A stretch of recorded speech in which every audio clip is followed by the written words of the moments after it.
तो इन 4 टिप्स के साथ आप 2023 में बहुत इजीली ग्रो कर सकते हो। माइंडसेट, स्ट्रेटेजी, कंसिस्टेंट और कोलैबोरेशंस। हाय, मेरा नाम है अनीस और मैं और मेरी टीम बहुत टाइम से इंस्टाग्राम पर वर्क कर रहे हैं और हमने इंस्टाग्राम को चेंज होते हुए, उसके एल्गोरिथम को चेंज होते हुए बहुत ही करीब से देखा है।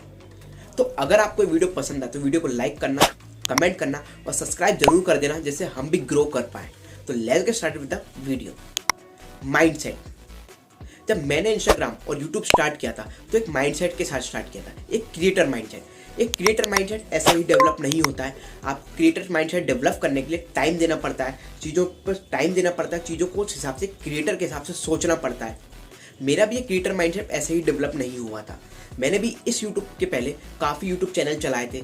ये एक मेरा जो डिजिटल मार्केटिंग से पहले भी मेरे कुछ फनी यूट्यूब चैनल थे, या कि आपको कुछ इमेजेस दिख रही होंगे मेरे पुराने यूट्यूब चैनल की। तो ये आज से मैं काफ़ी साल पहले चलाता था। तो आज से मैं कुछ यूट्यूब स्टार्ट नहीं करा, मैं बहुत टाइम से चीज़ें कर रहा हूँ। कभी कुछ कंटेंट उठाता था, कभी किसी टाइप का कंटेंट बनाता था। तो धीरे धीरे धीरे धीरे टाइम के साथ मेरा एक क्रिएटर माइंडसेट डेवलप हुआ है। अब मेरे को ना कैमरा फियर है, ना कंटेंट बनाने का फियर है, ना किसी भी चीज़ का फियर है। ये चीज़ें टाइम के साथ आती है और एक कंसिस्टेंसी के साथ आती है। तो आपको अगर क्रिएटर माइंडसेट और एक माइंडसेट डेवलप करना है तो आपको चीज़ों को टाइम देना पड़ेगा। एक क्रिएटर माइंडसेट 3 चीज़ों पे डिपेंड रहता है: plan, ideas and execute. Plan सब कर लेते हैं, आइडियाज सबके पास आ जाते हैं, एग्जीक्यूट कोई नहीं करता है। लोग आलस कर देते हैं, ये कर देते हैं, वो कर देते हैं, कल से करेंगे यार। एग्जीक्यूट तो करना पड़ेगा। माना फेल हो सकते हो आप एग्जीक्यूट करते समय, 1 बार गिर सकते हो, 2 बार गिर सकते हो। आप फिर कुछ नया आइडिया क्रिएट करो, फिर कुछ नया प्लान क्रिएट करो, फिर उनको एग्जीक्यूट करो। मेरे भी बहुत सारे यूट्यूब चैनल पहले फेल हुए हैं, अब मैं ग्रो कर रहा हूँ। तो मेरा नया प्लान आया, नया आइडिया आया, उसको मैं एग्जीक्यूट कर रहा हूँ, आपके सामने खड़े होकर वीडियो बना रहा हूँ। और चैनल को जरूर सब्सक्राइब कर देना, फिर बोल रहा हूँ। तो आपको एग्जीक्यूट करना पड़ेगा। पॉइंट नंबर 2 आता है स्ट्रेटेजी। बिना किसी स्ट्रेटेजी के आप इंस्टाग्राम क्या, आप छोटा सा बिजनेस भी ग्रो नहीं कर सकते हो। मतलब एक बिना किसी प्लान या बिना किसी स्ट्रेटेजी से ना आप कुछ भी ग्रो नहीं कर सकते हो। तो strategy is most needed thing in a business. Strategy of posting, जब आप इंस्टाग्राम पे डाल रहे हो उसकी भी एक प्रॉपर स्ट्रेटेजी होती है। स्ट्रेटेजी ऑफ रील, ऐसे ही नहीं कि उठ के इंस्टाग्राम पे आप रील डाल देता कोई भी।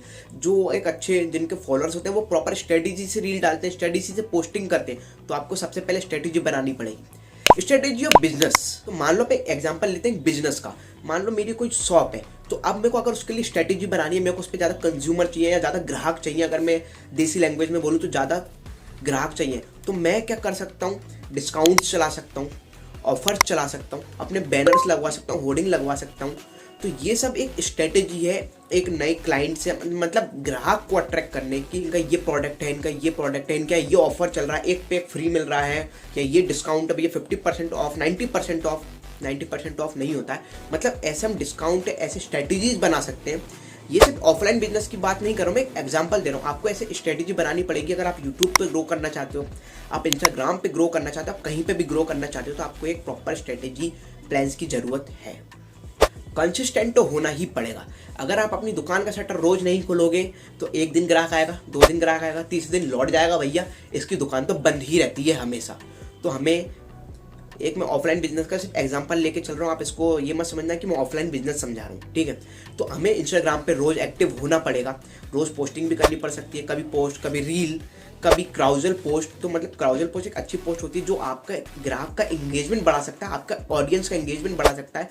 उसमें क्या होता है, जब आप पोस्ट डालते हो ना, तो पोस्ट के अंदर और पोस्टें रहती है जो आप स्वाइप करके देखते हो, जैसे कि आपको दिख रहा होगा। तो उसके अंदर क्या होता है, एक स्वाइप करता है, फिर वो दूसरी देखता है, फिर तीसरा देखता है। अगर उसको अच्छा लगता है तो उस पर टाइम देता है। और हमें यही तो चाहिए, टाइम चाहिए। जितना ऑडियंस आपके पोस्ट पे टाइम देगी, जितना रुकेगी, उतना आपको ग्रोथ मिलेगी।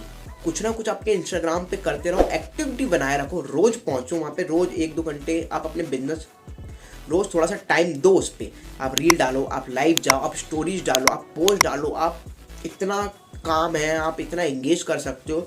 और उसके बाद भी अगर आप रेगुलर नहीं हो रहे तो या तो आप सीरियस नहीं हो या फिर करना नहीं चाहते। तो अगर सीरियस हो तो सब्सक्राइब बटन भी जरूर दबा देना। तो सब्सक्राइब करो चैनल को सबसे पहले, फिर हम बात करते हैं थर्ड पॉइंट के बारे में। किसी और यूजर से, मतलब जिसके नंबर्स ऑफ फॉलोअर ज़्यादा हैं और आपके कम है, तो उससे कोलैबोरेशन मिलना थोड़ा मुश्किल है। मैंने मुश्किल बोला है, नामुमकिन नहीं बोला, मिल सकता है ना। पूरा सुनो पहले। जैसे आपको एक कम फॉलोअर वाला पेज है, मान लो 1000, 2000, 5000 का पेज है, और सिमिलरली आपके और जो आपकी कैटेगरी, आपकी नीश में भी ऐसे पेज होंगे जो छोटे होंगे और जिनकी ऑडियंस आपसे थोड़ी सी डिफरेंट होगी पर सेम कैटेगरी होगा। तो आप उनको डायरेक्ट डीएम करके या डायरेक्ट मैसेज करके शाउट आउट्स ले सकते हो। अब शाउट आउट्स क्या होते हैं ये मैं आपको बता देता हूँ।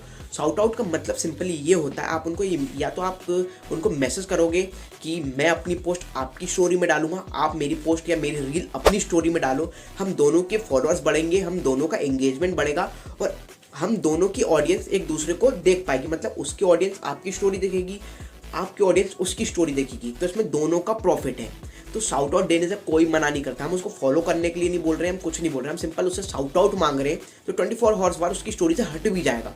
तो आप शाउट आउट लेके आप अपने कोलैबोरेशंस कर सकते हो, पोस्ट के थ्रू भी कोलैबोरेट कर सकते हो। मतलब आप पोस्ट डाल के उसको कोलैबोरेट कर सकते हो, दोनों मिलके पोस्ट बना के भी डाल सकते हो, उसे हम कोलैबोरेशंस पोस्ट कहते हैं। वो भी एक अच्छा आइडिया है जो दोनों के पेज पे जाती है वो पोस्ट, उसमें दोनों टैग रहते हैं, दोनों कोलैबोरेशन लिख के आता है। तो वो दो टाइप से हम इस पर कोलैबोरेशन कर सकते हैं अगर हम छोटे यूजर्स हैं तो। और अगर ये सब चीज़ें करोगे ना तो आप 6-7 महीने में अपने आप ही छोटे यूजर से बड़े यूजर बन जाओगे, अपने आप ही आपको ग्रोथ दिख जाएगी। तो आपको कुछ 4 टिप्स फॉलो करनी है कंसिस्टेंटली, ये नहीं कि आप स्लोली कर रहे हो, आपको रेगुलर ये 4 चीज़ें फॉलो करनी ही करनी है। और आपको ये भी फॉलो करना है कि आपको चैनल को सब्सक्राइब कर देना है, वीडियो को लाइक कर देना और कमेंट करके जरूर बताना कि आपको कौन सी टिप्स पसंद आई। तो मिलते हैं नेक्स्ट वीडियो में।